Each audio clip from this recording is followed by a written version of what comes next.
Happy Independence Day. Welcome to FRC Media News for Thursday, July 4th, 2019. I'm Keith Tebow.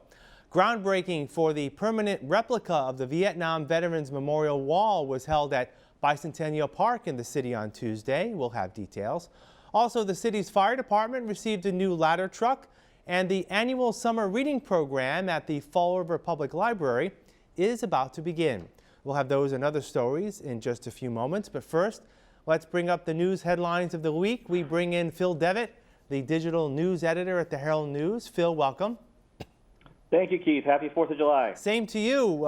Boy, for a short week, it's been quite busy. A lot going on in the city this week. Let's begin with a topic that's been talked about for about 30 years now, South Coast Rail. This week in Freetown, they had the official groundbreaking, and I'm putting on my air quotes because you can't see me, as there's been talk about groundbreaking for many years, but it looks like this one is going to stick. It does. You talk about South Coast Rail's groundbreaking this week, and you can almost sense the eye rolls from your viewers and readers. If you've lived in this area, you've heard this for a long time, that rail is coming, it's coming, just sit tight, it's on its way. This isn't even really the first ceremony of its kind to usher in South Coast Rail. You might remember the story from Senator Michael Rodericks of Westport that he has, I believe, several ceremonial shovels or hard hats lined up in his State House office from all the ceremonies he's attended over the years. But for the last several years, there's been a concentrated effort to make this happen. And what the governor said at this ceremony in Freetown earlier this week was that we have two things now that we didn't have before. We have a completed construction plan, and we have a designated funding source with $1 billion already allocated in the 5-year state capital plan. So to use the governor's words, this is literally a groundbreaking held after the project has begun. So if you talk to officials who are in charge of this project, this thing is already well on its way. They're calling this phase of the project aptly Phase 1, which would be extending the existing Middleborough line to New Bedford and Fall River over the course of the next 4 to 5 years. So it could be just that long until we start to see this thing take shape, with more work to come after that. And we'll look forward to a potential ribbon cutting at the different locations, and looking at 2023 is still the benchmark, correct? 2023 is still the benchmark. Of course, things could shift here and there depending on construction and weather and other unforeseen obstacles, but everybody at this ceremony and that we've talked to before the ceremony seem optimistic about this. It's looking more and more like a sure thing, and we can use your air quotes on that again if we want to. That's right. That's right. I also want to note that HeraldNews.com, with the story we ran on this, we have a map of what this new route will look like, and we have a timeline, kind of neat, sort of flipping back to March of 1991. This was being talked about when Governor Weld was still in office. Right. So you can get a sense of the scope of this story. Yeah, and I remember it well, but we will continue. So good news on the South Coast Rail front.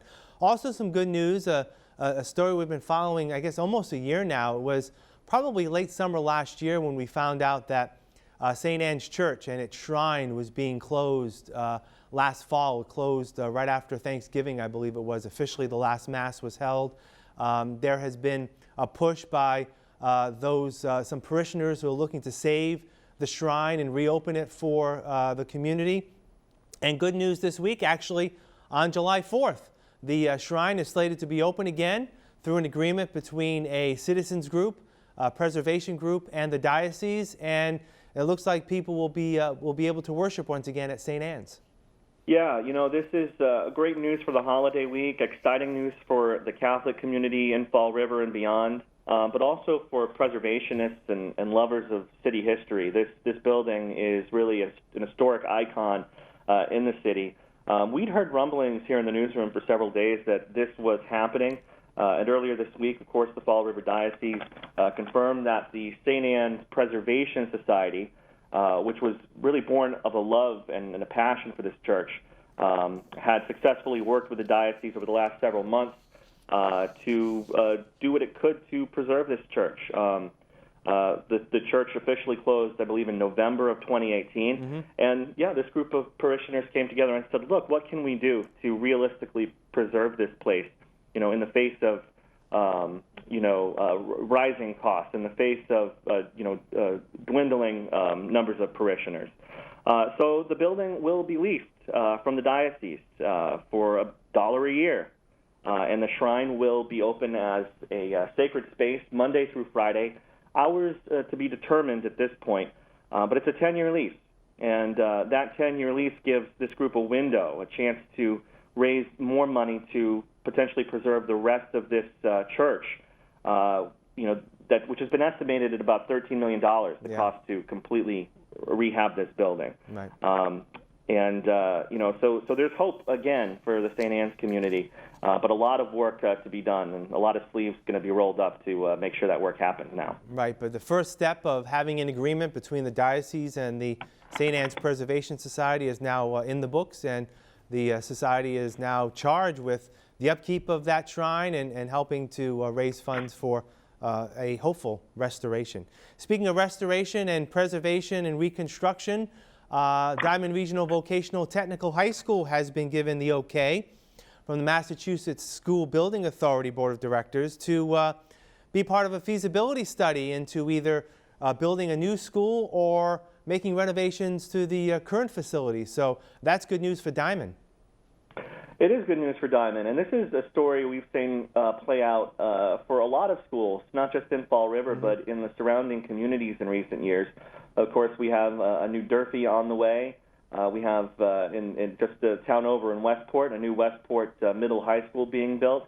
So the Massachusetts School Building Authority has been in the headlines for a long time.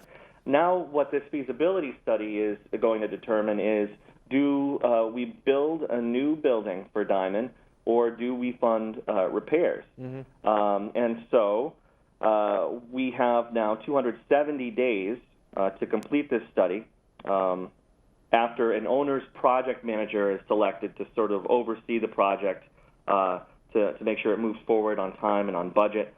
So it remains to be seen. Are we going to tear Diamond down and build a brand new one? Are we going to add additional space to accommodate more students and programs? We're not sure just yet, but we do know that overcrowding has been an issue at the school. This building, this current Diamond building on Stonehaven Road in Fall River, was finished in 1968, believe it or not, with a capacity for 800 students. Well, now more than 1,400 students attend class there today. Yeah. So, we'll see. We'll see what happens. It's going to be an interesting couple of months. I know that overcrowding Diamond has been an issue for many years as the number of students grew. A lot of people understood the importance of vocational education. And that's even changed over the last 50 years, where a lot of students went to Diamond Voc to get right into the workforce, but now a lot of students are getting trained to get right into the workforce, but probably more than half now, I don't know the numbers, of students are going to Diamond, getting a good education, but also going on to either a college here at Bristol Community College or four-year schools, understanding the need for more education. And we will continue to follow this as well as we find out whether Diamond will either have a new school or will be facing some repairs. Finally this week, Phil, next week at this time, we will have some sort of an indication as to who may be on the Fall River municipal election ballot coming up this fall.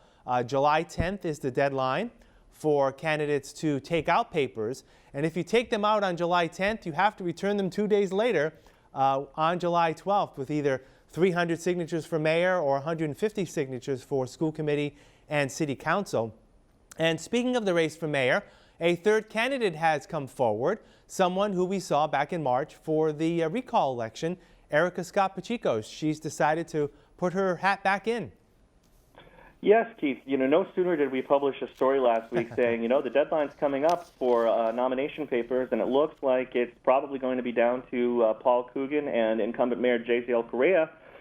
Did Erica Scott Pacheco pull papers? She pulled them on Monday morning of this week at Government Center. a familiar face now to elections in Fall River, having run in the recall election earlier this year that, of course, the mayor won.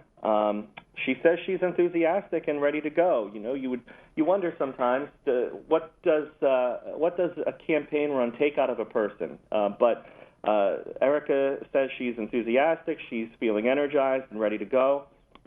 She thought that she had a great showing, a great run in this last election. She said she got almost 800 votes. And she says she can do even better this time. And she says, you know, she expects this election is going to be a departure from the recall election. The structure is different. There's, you know, we won't have, she says, we won't have the same outcome of someone bizarrely being recalled and reelected at the same time without the majority of the vote. Of course, that last election was an unconventional one. But she cites herself as a longtime community activist. Who has already achieved some victories for the city and wants to do more. So she has, as you said, Keith, until July 12th to collect 300 signatures. She says that shouldn't be a problem. Right. So she's ready to go, too. All right. And next week at this time, we'll know who at least took out papers, whether people return them all or not, and whether we do have a preliminary election or not will be determined even after the 12th. But at least on the 12th, we'll know at least if the requisite number of people returned their nomination papers. So we'll have that next week and the following week. All right, Phil, what's coming up over the next few days? Well, we are taking a look at Amazon, which is, of course, now for the last several years a major employer here in the city. And we're doing a story about the employment numbers there. And do they stack up to what the company promised when it moved into the city just a few short years ago? All right. And short answer, is it yes or no? Yeah, I don't mean to leave people hanging there. No, it looks good. Okay. It looks good. All right. That's important. All right, Phil, we'll talk next week. Have a great holiday weekend. Thank you, Keith. You too. We'll have more FRC Media news right after this. Here are some job descriptions on the latest top jobs list from the Mass Hire Fall River Career Center. Administrative Assistant, Dental Surgeons, located at 180 Ellsbury Street, is in need of a full-time administrative assistant, responsible for administrating the day-to-day operations of the business office, including scheduling appointments, maintain patient records, and financial treatment plan options. Job number 123-20029. Cook, 110 Grill, located at 560 William S. Canning Boulevard, is looking for a full-time cook to set up workstations and cooking equipment, prepare ingredients, and cook food for the restaurant. Job number 123-20011. Bank Teller, Santander Bank, located at 430 William S. Canning Boulevard, is looking for a part-time bank teller to process face-to-face customer transactions for a variety of routine financial transactions. Job number 123-22343. Bristol Community College, located at 777 Ellsbury Street, is looking to fulfill the following full and part-time positions. Cybersecurity Computer Information Systems Instructor, job number 123-23110. Academic Affairs Chief of Staff, job number 123-23107. South Coast Health System, located at 363 Highland Avenue, is also looking to fulfill the following full and part-time positions. Cardiovascular Invasive Specialist, job number 123-22415. Surgical Technologist, job number 123-22408. For more information on these or other positions, visit masshire.jobquest.detma.org or call the Mass Hire Fall River Career Center at 508-730-5000. Dozens of veterans and local residents gathered at Bicentennial Park in Fall River Tuesday afternoon for a groundbreaking of the construction of the replica Vietnam Veterans War Memorial Wall. Efforts to construct the wall began in 2017 when a number of local Vietnam veterans, led by local businessman Joseph Marshall, approached the city about hosting the monument at Bicentennial Park.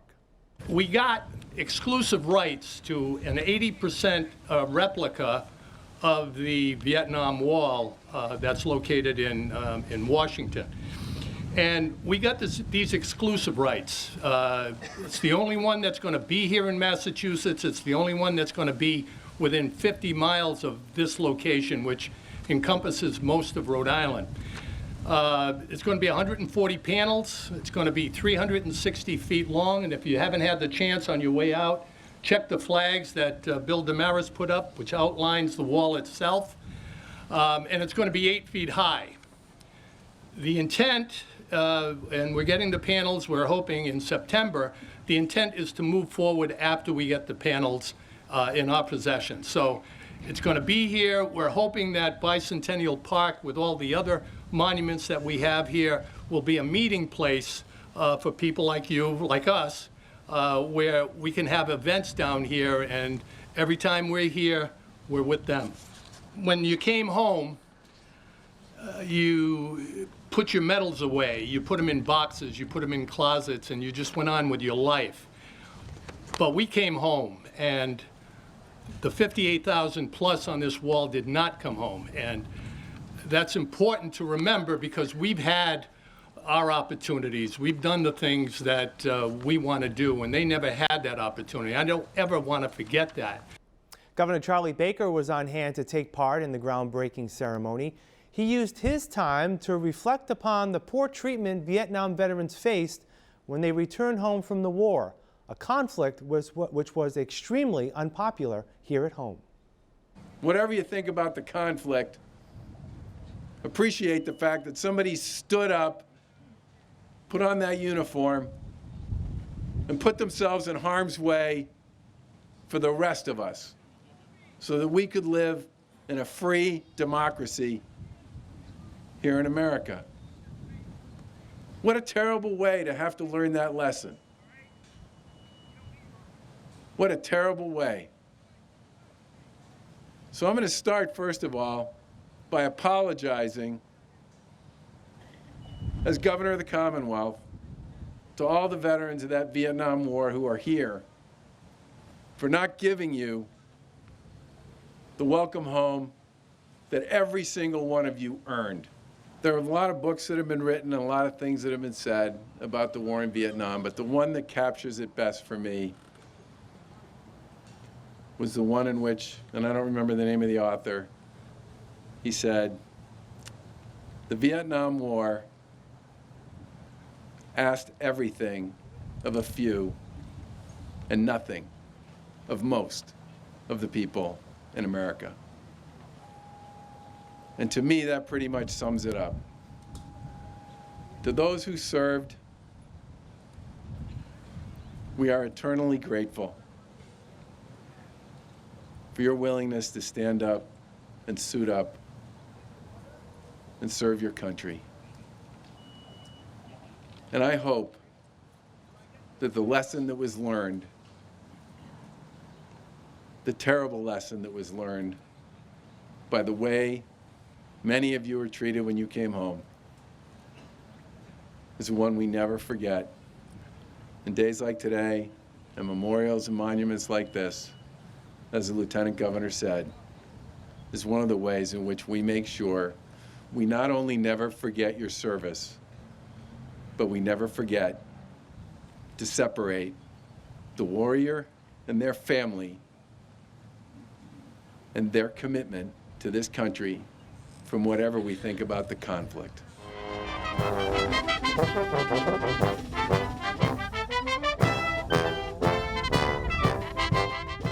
1, 2, 3. Construction of the memorial wall will begin this fall, with the expectation to be open in November of 2020. Fall River Fire Chief John Lynch announced a new fire truck has joined the department's fleet. At a recent press conference, Lynch said Ladder 2 will be housed at the Candera Station on Plymouth Avenue in the city's south end. New Ladder 2 is the 2019 Ferrara, 100-foot stick, now called the War Horse. And it's important that this beautiful, great truck, the showpiece for the Fall River Fire Department, is stationed here at the Candera Station. because I just talked about tradition and how it's so important to the fire department. Well, this station here is fairly new compared to stations. 1977 was built. But what you don't know is that there's been a fire station on this site since 1874. It's the only station that's remained on this site from olden times to new times. And now we have this showcase to put in it. Latitude serves the entire South End, and like any other piece of apparatus, it serves the entire city of Fall River. And I want to tell you why we did this, because we didn't necessarily have to do this. You know, many other communities are not doing this. Many other communities are calling the chief and calling CDA and saying, how'd you do this? And it really was all the players and all the stars that came together, and they just aligned perfectly to make this happen. But it took a commitment. It took a choice. It took people to say, yes, we want to do this, and we absolutely wanted to because of the advocation of this fire department. When the chief came to me, when Jay came to me, and when we sat down with Michael, it was a no-brainer. And it's been a no-brainer every single time we've done something for this department, whether it was the washers or dryers, whether it's the new equipment, whether it's the new trucks, whether it's the more manpower. It was yes every single time. Every single time. And we're proud of that. I'm proud of that. That's something that I think is really important. Thank you. The annual summer reading program at the Fall River Public Library begins next week. Here's more. Kicking off from our front lawn here at the Fall River Public Library on Tuesday, July 9th at 1:30. The summer promises to be an exciting one, filled with craft programs, entertainment, storytelling, and summer picnics all summer long. The 7-week program is designed for children ages 12 and younger to encourage them to visit the library as well as to keep up their reading skills over the summer. We'll have more FRC Media News right after this.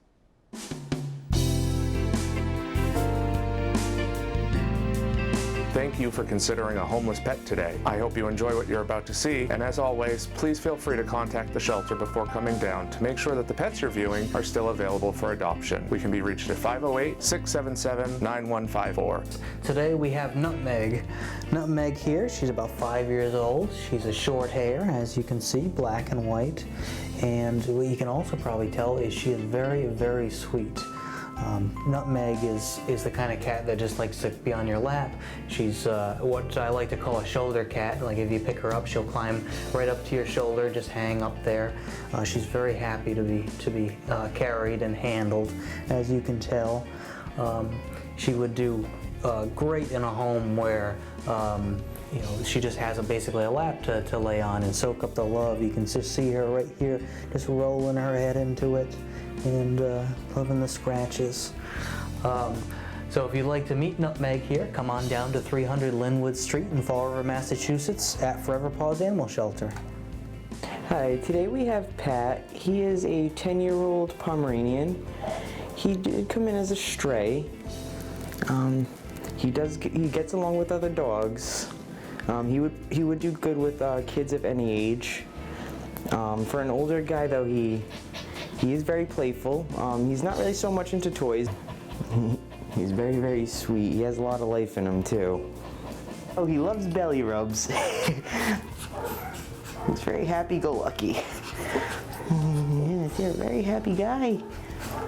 So come down and meet Pat. He would love to go home with you. We are located at 300 Linwood Street, Fall River, Massachusetts.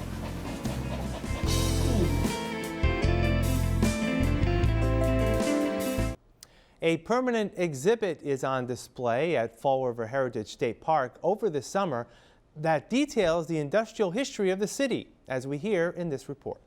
This one specifically talks a little bit about why Fall River was the place where mills were built and why that drew all the immigrants. So there are a couple of natural features that occur in Fall River that made this a really great place for mills. The first of which being we had a series of natural waterfalls on the Quequechan River. The second thing being we have granite bedrock here. So these large heavy mill buildings were able to be built right next to, and in some cases right over the falls, because we had that solid bedrock.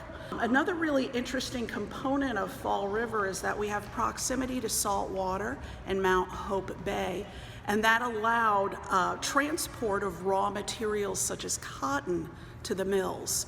So literally boats could come up from the Atlantic coast, come right up Mount Hope Bay, and come up the Taunton River here to the corner of the Quikasham. And raw materials would be dropped off here, and then finished cotton would go from the mills back out to other parts of the world. So we have a neat little interactive here that shows you the power of falling water. As I mentioned, there was a series of natural waterfalls here that drew the first mill builders. That'll do it for this edition of FRC Media News. You can watch FRC Media News Thursdays and Fridays at 6 p.m. and you can check out all our stories online at our website, frcmedianews.org. For all of us here at FRC Media News, I'm Keith Tebow. Have a great holiday weekend. We'll see you next Thursday.